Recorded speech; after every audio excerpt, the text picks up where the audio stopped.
আচ্ছা, আগের ভিডিওতে আমি জটিল রাশি সম্পর্কে বা কমপ্লেক্স নাম্বার সম্পর্কে প্রাথমিক ধারণা দিয়েছিলাম। আর সেখানে জটিল রাশি ইমাজিনারি পার্ট কোনটা, রিয়েল পার্ট কোনটা, এগুলো নিয়ে আলোচনা করেছিলাম। আজকে অনুবন্ধী জটিল রাশি বা কনজুগেট কমপ্লেক্স নাম্বার সম্পর্কে আলোচনা করব।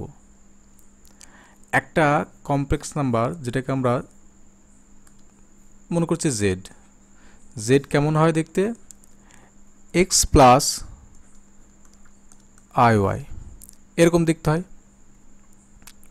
এখন বলছে এর অনুবন্ধী কমপ্লেক্স নাম্বার বা কনজুগেট কমপ্লেক্স নাম্বার বা অনুবন্ধী জটিল রাশি হলো যেটাকে আমরা জেডের অনুবন্ধী রাশিটাকে আমরা বলবো জটিল রাশি বা কনজুগেট কমপ্লেক্স নাম্বারকে জেড বার দ্বারা প্রকাশ করব। জেডের মাথায় একটা দাগ, এটা ইজিক্যাল টু কী হবে? এক্স মাইনাস আই ওয়াই হবে। শুধুমাত্র যে ইমাজিনারি পার্টটা ছিল তার যে চিহ্নটা প্লাস, সেটা শুধুমাত্র চেঞ্জ হয়ে যাবে মাইনাস। যদি এখানে মাইনাস থাকতো তাহলে এখানে প্লাস হয়ে যেত, আর কিচ্ছু চেঞ্জ করার দরকার নেই। অনুবন্ধী জটিল রাশি বা কনজুগেট কমপ্লেক্স নাম্বার হলো শুধুমাত্র ইমাজিনারি পার্টের চিহ্নটা চেঞ্জ করে দেওয়া, আর কিচ্ছু না। তো এটাই হলো জেডের কনজুগেট কমপ্লেক্স নাম্বার। জেড যদি একটা কমপ্লেক্স নাম্বার হয় তার কনজুগেট কমপ্লেক্স নাম্বারটা হবে জেড বার, যেটা হবে এক্স মাইনাস আই ওয়াই। এখন এই অনুবন্ধী জটিল রাশি বা কনজুগেট কমপ্লেক্স নাম্বারের বেশ কিছু সূত্র আছে। প্রথম সূত্র হচ্ছে যেটা বা প্রপার্টি বা সূত্র যাই বলো না কেন, এগুলো কাজে লাগিয়ে আমরা পরবর্তীতে এমসিকিউ করব। সূত্রগুলো এরকম যে, 1 নম্বর সূত্র বলছি জেড যদি একটা কমপ্লেক্স নাম্বার হয় তার কনজুগেটের আবার যদি কনজুগেট নিই সেক্ষেত্রে বলছি সেটা জেড হয়ে যাবে। কিভাবে দেখো, ধরি প্রমাণ, প্রুফ।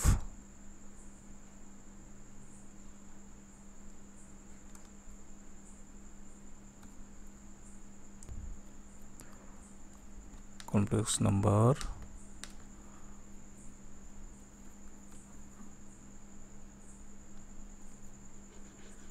আচ্ছা, হ্যাঁ, যেটা বলছিলাম প্রমাণ, প্রুফ।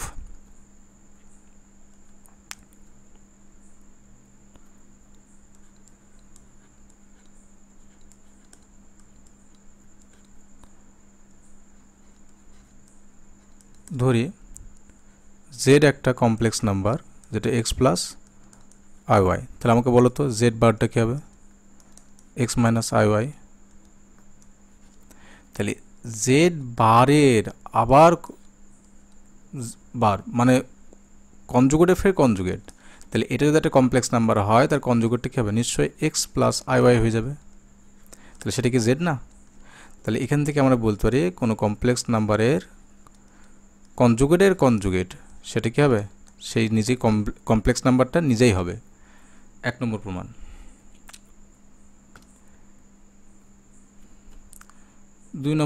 2 নম্বর প্রপার্টি বলছে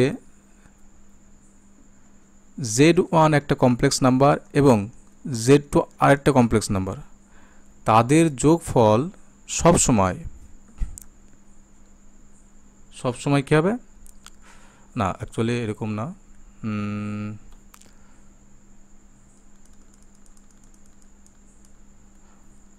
জেড প্লাস জেড বার,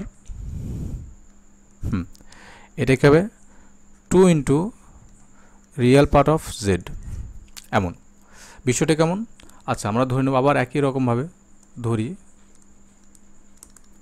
জেড একটা কমপ্লেক্স নাম্বার যেটা এক্স প্লাস আই ওয়াই। অতএব জেড বারটা কী হবে? জেড বার নিশ্চয়ই এক্স মাইনাস আই ওয়াই। তো এখন যদি আমি এই জুড়ে দিই জেড প্লাস জেড বার, যদি জুড়ে দিই তাহলে কি দেখা যাবে? X plus i plus x minus I y কেটে যাবে, থাকবে কি 2x। এখন এক্সটা কি? এক্সটা হলো রিয়াল পার্ট। জেডের রিয়াল পার্ট কোনটা? এক্স, এবং ইমাজিনারি পার্টটা হচ্ছে ওয়াই। তাহলে একইভাবে আমি এটাকে বলতে পারি 2 into real part of Z বলতেই পারি। অতএব প্রমাণ হয়ে গেল। আচ্ছা, এখান থেকে না আরেকটা সূত্র আসে এখান থেকে, তাহলে আমরা শেষমেশ কী পেলাম, Z plus Z bar is equal to 2 into real part of Z. অনেক সময় এটাকে না এরকমভাবে লেখা হয়, এটাকেই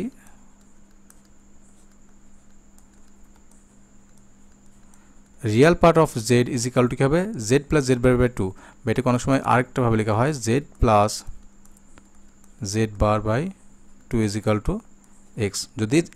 যদি এক্সটা কি এই যদি জেডটা হয় এক্স প্লাস আই ওয়াই, এইটাই ঠিক আছে। অনেক সময় এটাও লেখা থাকে, অনেক সময় এটাও লেখা থাকে। Third property,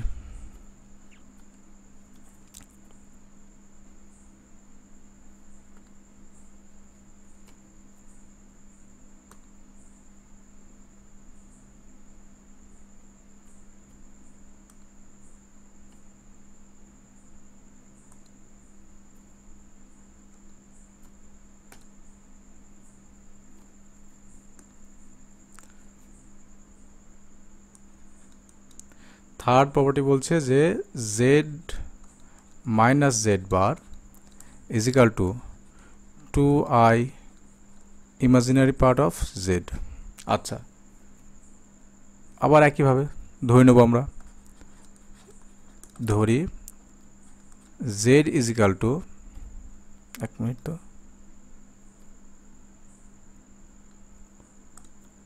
Z is equal to x plus I y. তাহলে এখান থেকে জেড বারটা কী হবে, অনুবন্ধী জটিল রাশিটা কী হবে, এক্স মাইনাস আই ওয়াই। এবার যদি আমি এই দুটো বিয়োগ করে দিয়ে জেড মাইনাস জেড বার বিয়োগ করি, তাহলে কী দেখতে পাবো আমরা, x plus I y minus of x minus I y. শেষমেশ আমরা কী পাবো, x plus I y minus x plus I y. কাটবে কি, এক্স এক্স কেটে যাবে, থাকবে কি 2i ওয়াই। এখন ওয়াইটাকে আমরা কি বলি, ওয়াইটাকে বলি আমরা ইমাজিনারি পার্ট অফ জেড। তাহলে শেষমেশ আমরা কি পেলাম, Z minus z bar is equal to 2i imaginary part of Z. অনেক সময় এটাকে সূত্র আকারে এটাও লেখা থাকে, এখান থেকে এটা আসে যে জেড মাইনাস এক minute, z minus z bar by 2i is equal to imaginary part of z।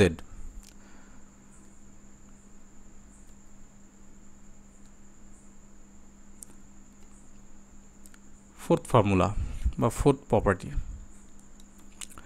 বলছি, একটা জটিল সংখ্যা বা জটিল রাশি জেড ওয়ান, আরেকটা জটিল রাশি যদি জেড বার হয়, তাদের যদিও হোল কনজুগেট হয়, বলছে এই কনজুগেটগুলো না তাদের আলাদা আলাদা হয়ে যাবে। আচ্ছা, একটা কথা, জেড ওয়ান আর জেড টু যোগফল সবসময় কিন্তু একটা কমপ্লেক্স নাম্বারই দেখাবে, কারণ দুটি কমপ্লেক্স নাম্বার যোগফল সবসময় কমপ্লেক্স নাম্বারই হয়। তো আমরা এটা প্রমাণ করব। ধরি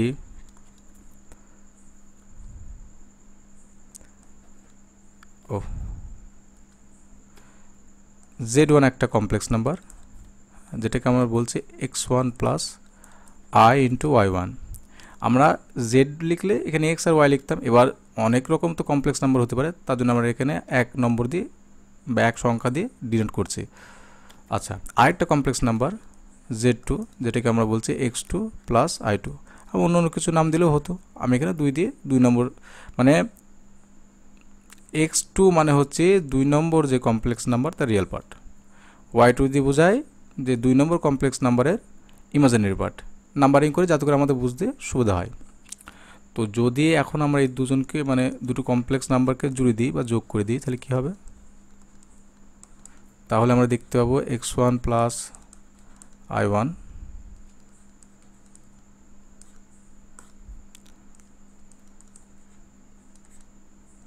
এটা হবে x two plus I two. আচ্ছা, এবার তাহলে ব্র্যাকেট উঠিয়ে দিলে আমরা কি শেষমেশ এটা পাবো কি,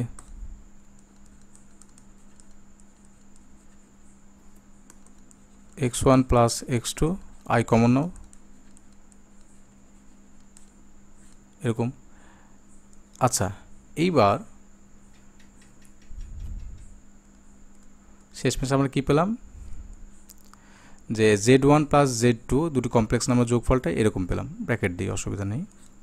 অতএব আমি কি বলতে পারি z1 plus z2।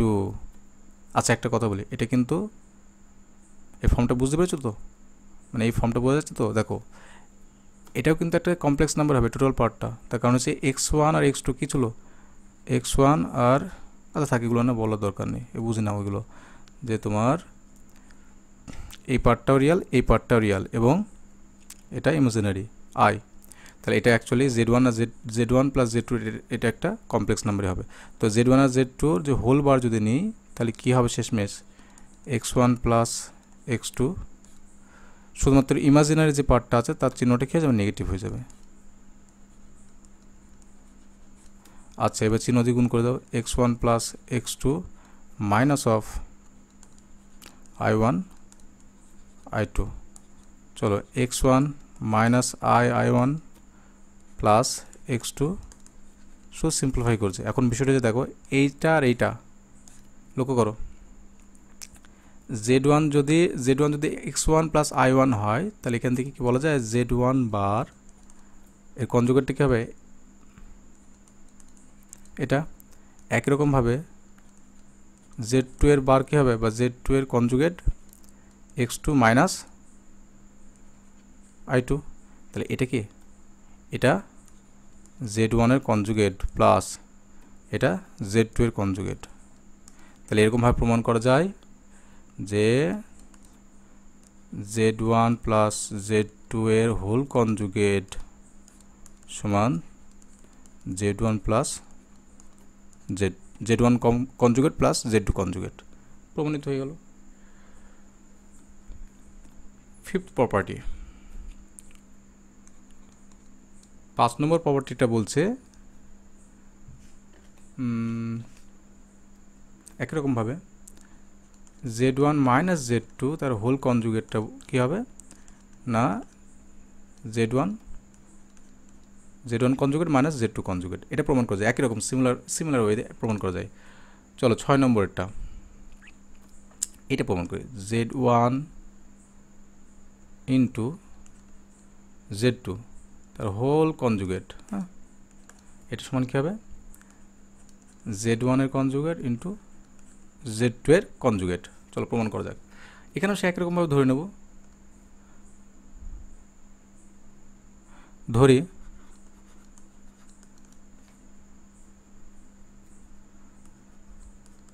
z1 is equal to x1 plus iy1, z2 is equal to x2 plus i2। অতএব আমি কি বলতে পারি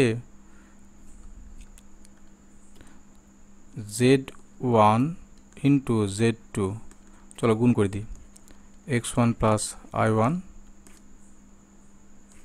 x2 plus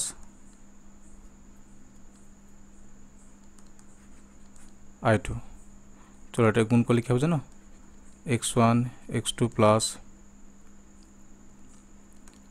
I x1 y2 plus I y1 x2 plus I square y1 y2। তাহলে শেষমেশ আমি কী পাবো, x1 x2 minus y1 y2, কারণ I স্কোয়ার ভ্যালু -1, তাহলে এটা অ্যাকচুয়ালি কী হয়ে যাবে, মাইনাস y1 y2, এটা এক জায়গায় রাখলাম, প্লাস আইটা কমন নাও, তাহলে কী হবে x1 y2 plus x2 y1। এরকম এক কাজ করি, এইটার সঙ্গে না এগুলো সব যোগ বিয়োগ হয়ে আছে, হ্যাঁ, এরকমভাবে না সাজালেও হতো, বাট ঠিক আছে থাক, সাজানো থাক, অসুবিধা নেই। এক কাজ দাঁড়াও, ঠিক আছে চলো, এবার এটা যেরকম z1 ইন্টু z2 বার করে রাখলাম, এবার z1 z2 এর হোল বার এটা বার করে এর কনজুগেট কী হবে, নিশ্চয়ই এরকম হবে, এটা কি এর কনজুগেট, তাহলে কী হবে x1 x1 x2 minus y1 y2 শুধুমাত্র আয়ের আগে একটা মাইনাস হয়ে যাবে।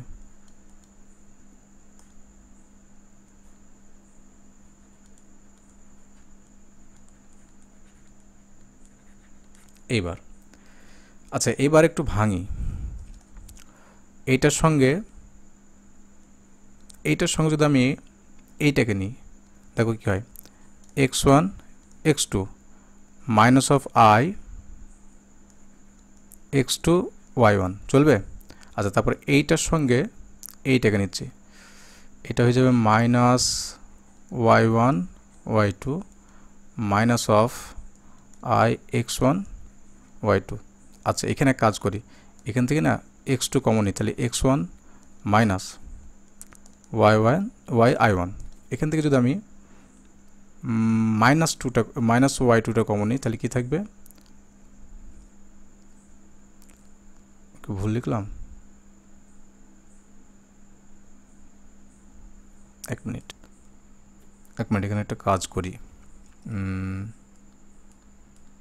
আচ্ছা, এই জায়গাটা কি আমি লিখতে পারি plus I square i1 i2, তার কারণ হচ্ছে এই যে মাইনাস প্লাস আই স্কোয়ার, এইটা যদি আমি ক্যালকুলেট করি তাহলে -1 পাওয়া যাবে। -1 ভ্যালু দেখালে এটা আবার উল্টি খেয়ে যাবে, এটা আগের অবস্থায় ফিরে আসবে। যেহেতু আই স্কোয়ারের ভ্যালু হচ্ছে -1, তো -1 সঙ্গে এটা গুণ করলে আবার ফের মাইনাস y1 y2 এটা ফিরে আসবে। চলো, এটা আমি এরকমভাবে লিখছি, i1 x1 y2। আচ্ছা, প্রথম অংশটা না যেমন আছে তেমন থাক, সরি এটা y1। আচ্ছা, এইখানে প্লাস i y2টা কমন নিচ্ছে, তাহলে কমনের সাথে ব্র্যাকেট এন কি থাকছে দেখো তো, একটা i, আচ্ছা কাজ করে এখানে না মাইনাস, এখানে না মাইনাস একটা মাইনাস আই কমন নিই, জোর করি মাইনাস, ইচ্ছে করে জোর করি মাইনাস আই কমন নিলাম। মাইনাস আই কমন নিলে এখানে কী থাকবে বলো তো, মাইনাস আই না মাইনাস i y2, এটা কমন নিই, তাহলে এখানে মিলানোর জন্য, তাহলে এখানে কি থাকবে, একটা i থাকবে, একটা i1 থাকবে, এবং সামনে কি থাকবে মাইনাস চিহ্ন। চলো, এটা প্লাস হয়ে যাবে, i নেওয়া হয়ে গেছে, y2 নেওয়া হয়ে গেছে, শুধুমাত্র কি থাকবে x1। আচ্ছা, এই জায়গাটা x2 x1 minus i y1, আচ্ছা মাইনাস i y2, এই জায়গাটা কি লেখা যাবে x1 মাইনাস i y1। এবার x1 মাইনাস i i1 এটা কমনের সাথে bracket x2 minus i y2। এবার এটা কার কনজুগেট, এটা নিশ্চয়ই z1 এর কনজুগেট, আর এটা কার কনজুগেট, z2 এর কনজুগেট। তাহলে আমরা কি পেলাম যে z1 এবং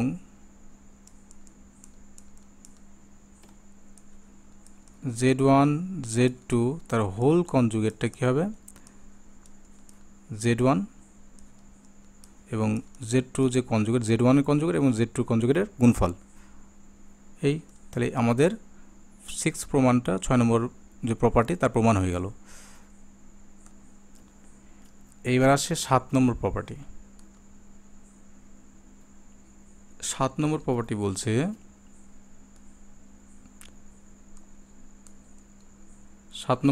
বলছে z1 বাই z2, যেখানে z1 z2 কমপ্লেক্স নাম্বার অবশ্যই, তাদের হোল বারটা কী হবে, এই বারগুলো সবাই মাথায় চেপে যাবে। হ্যাঁ, তবে এখানে লক্ষণীয় বিষয়টা হচ্ছে এখানে z2 কিন্তু নট ইকুয়াল টু 0, z2 আবার 0 হলে কিন্তু এই প্রপার্টি কিন্তু তখন থাকবে না, নিচে 0 আসা যাবে না, z2 নট ইকুয়াল টু 0। তো এরকম ব্যাপার, এটা প্রমাণটা একটু বই থেকে দেখে নিও। চলো, তারপরে নেক্সট প্রপার্টি 8 নম্বর প্রপার্টি, এটা ভালো প্রপার্টি এবং খুব মজাদার। বলছি দুটো কমপ্লেক্স নাম্বার, হ্যাঁ z1 আর z2 না, একটা কমপ্লেক্স নাম্বার z, এবং তারই কনজুগেট যদি দেখা যায় জুড়ে দিয়ে আমি 0 পাচ্ছি, তাহলে আমরা বলবো যে z পিওরলি বা z ছিল z, যদি এটা হয় তাহলে তাহলে জেড বিশুদ্ধ কাল্পনিক, বিশুদ্ধ কাল্পনিক হবে, কিন্তু আমি কি বাস্তব বললাম আগে, যাই হোক জানি না। তবে এই Z1 জেড এবং জেড বার যদি যোগফলটা 0 হয় তাহলে জেড অবশ্যই বিশুদ্ধ কাল্পনিক হবে, কাল্পনিক। দেখো কীভাবে হয়, ধরে নেব, ধরি জেড একটা complex number x plus I y, চলবে? তাহলে জেড বার কী হবে, নিশ্চয়ই এক্স মাইনাস আই ওয়াই। তাহলে অতএব এদের যোগফলটা কী হবে, যোগফলটা এরকম হবে না, Z plus Z bar is equal to x plus I Y plus x minus I Y.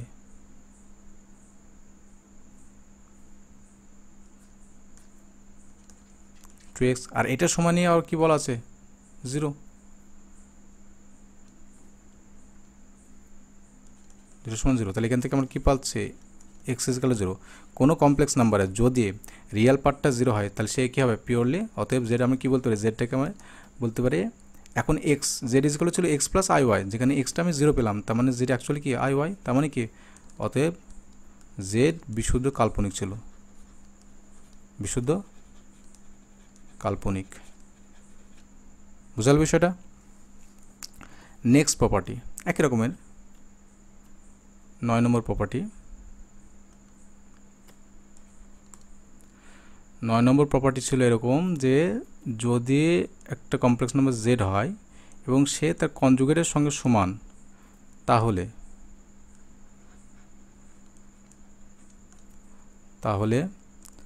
Z বিশুদ্ধ বাস্তব হবে, বিশুদ্ধ বাস্তব, এটাই হবে। বিশুদ্ধ বাস্তব ছাড়া জেড তার নিজের কনজুগেটের সঙ্গে সমান হবে না। তাহলে দেখি একটা জেড ধরি,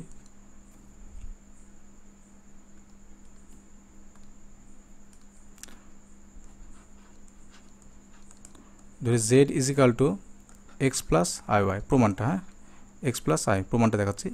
তাহলে জেড বার নিশ্চয়ই এরকম হবে, এক্স মাইনাস আই ওয়াই। তাহলে এখানে কি বলেছে যে এই দুটো সমান, কোশ্চেনে বলা বা প্রমাণ কী করবো, জেড এটা সমান, কন্ডিশন বলা আছে জেড আর জেড বার সমান, তাহলে আমি এটা সমান লিখলাম। চলো বাঁ দিকে আমরা কী লিখবো, x plus I y is equal to কি এক্স মাইনাস আই ওয়াই। দেখো এক্স এক্স তো এমনি কেটে যেতে পারে, তাহলে এখান থেকে আমি কী বলতে পারি, আই ওয়াই সমান minus I y, i y সমান মাইনাস আই ওয়ান। তাহলে এখান থেকে কী বলা যায়, 2 আই ওয়াই ইজিক্যাল টু 0। তাহলে এখান থেকে কী বলা যায়, ওয়াই ইজিক্যাল টু 0। এইবার কোনো একটা কমপ্লেক্স নাম্বারে যদি ওয়াই 0 হয়, ইমাজিনারি পার্ট 0 হয়, তার মানে সে ছিল কি বিশুদ্ধ বাস্তব। অথবা এখন এই পার্টটাকে, এই পোর্শনটাকে আমরা ওয়াইয়ের ভ্যালু 0 পুট করে দিয়ে কী হয়, অথবা এখন ওয়াই, তাহলে কী পাবো আমরা, ওয়াই এখন জেড ইজিক্যাল টু কী পাবো, এক্স প্লাস আই ইন্টু ওয়াইয়ের ভ্যালু বসিয়ে দাও 0, তার মানে কি জেড ইজিক্যাল টু এক্স। এবার জেড এক্স, শুধু এক্স পাচ্ছি, তার মানে কি জেড অবশ্যই বিশুদ্ধ বাস্তব। এই গেল মোটামুটি কনজুগেট কমপ্লেক্স নাম্বারের প্রপার্টি। এগুলো কাজে লাগিয়ে পরে আমরা এমসিকিউ করব।